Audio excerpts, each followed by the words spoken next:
So Samantha, I know that we obviously wish the best for our matriculants and we hope that they do wonderfully, but we know the reality is some may end up with results that they're not happy with. Some may be facing decisions that weren't their ideal situation. And that certainly comes with a lot of sadness, sometimes even depression and pressure. So what is your advice to a matriculant who hasn't achieved exactly what they wanted at this stage? As you say, it is a reality. Exams might not go as well as they were hoping. Perhaps circumstances around their studying leading up to exams weren't optimal. So there are a number of things that can negatively influence their results, and that unfortunately is a reality. But we need to try to help the matriculants just gain perspective, and that it's not the end of the world. I think it's so important to realize this, because when you're in matric, you really do feel... It isn't the end of the world. Of course, it feels huge at the time. When you're in the moment, you're in the thick of it, it feels like the be-all and end-all. But the reality is it isn't. Right? There are definitely opportunities for students to write reassessments or supplementary exams. There are also opportunities for matriculants to better their matric results. I've seen a number of students who weren't happy with, for example, their maths marks, and they really needed their maths to be improved to get into a qualification they wanted. So then they go back and they just redo that subject. Then they can put all their dedication and their focus onto that. It also gives them the opportunity to grow up a little bit more, mature a little bit more in that year, explore a little bit further into career opportunities, perhaps work and gain some work experience, bring in some income. So it can feel like the end of the world, but it isn't. It isn't.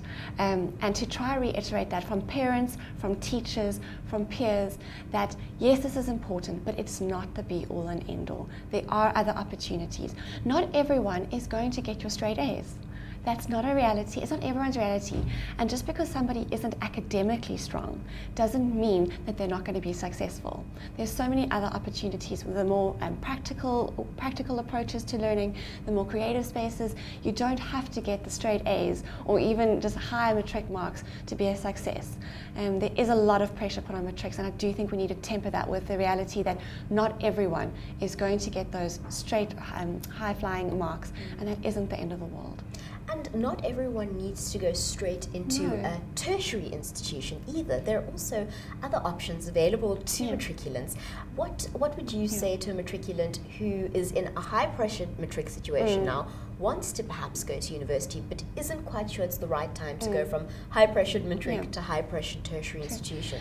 Perhaps someone hasn't achieved the grades they needed to get into their ideal qualification. They can also look at shorter course options, all right? You can look into higher certificates and diplomas that might not be initially what you planned for, but they could help you eventually get to what you wanted, but it may be a little bit of a more indirect route. It'll help you then take bite-sized chunks towards your career aspirations, as opposed to committing oneself to this qualification that perhaps you haven't achieved the grades to get into. So that's definitely an option. And vocational studies are definitely an option as well. So it's not the pure academic route, but it's more skills-based and vocationally based. That's definitely an option as well. Looking at apprenticeships, looking at internships, those types of things are definitely options for matriculants who haven't perhaps achieved the results they were wanting and haven't gotten to the qualifications they were hoping to get into. I think speaking to you, what I really realize, and I hope our viewers at home do too, is that this isn't the be-all and end-all. There are so many options available to matriculants. There are. No, really. And I think we just have to keep reinforcing that, because we don't want matriculants to feel despondent when they see their results. Of course, there'll be disappointment if goals haven't been achieved, but we just really need to reiterate there are other options. There are opportunities to redo results, to redo matric even.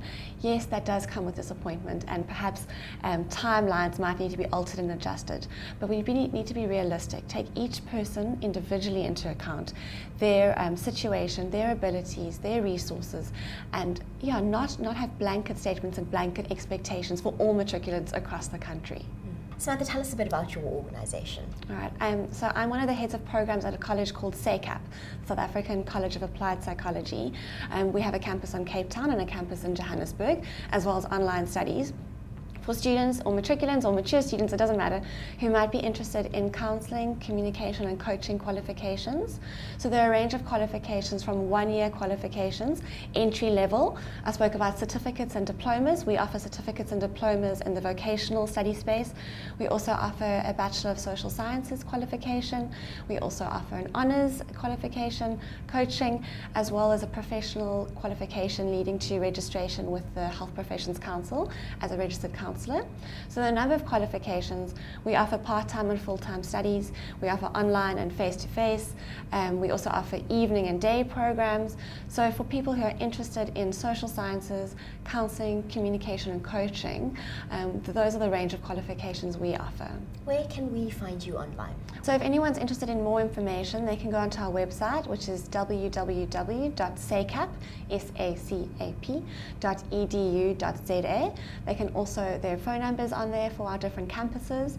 We also have a Facebook page, and at the moment, as part of a matric campaign, there's a Facebook chat every Tuesday evening between 7 and 8 on Mindset TV's Facebook page, where people can ask questions about studying, about what to do after matric, etc.